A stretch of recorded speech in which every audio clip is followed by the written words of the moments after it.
In the small town of Junee, New South Wales, stands a mansion frozen in time and filled with fear. This is the Monte Cristo Homestead, built in 1885 and known as Australia's most haunted house.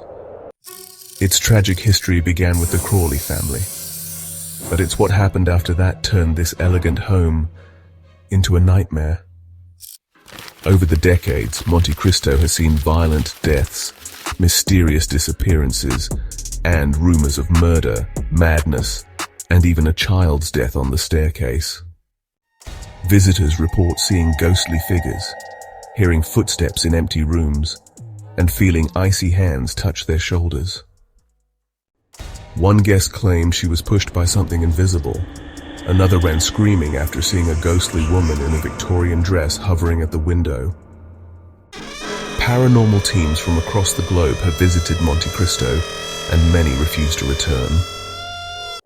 Some believe the spirits trapped inside are angry and watching. Would you dare spend the night inside Australia's most haunted house?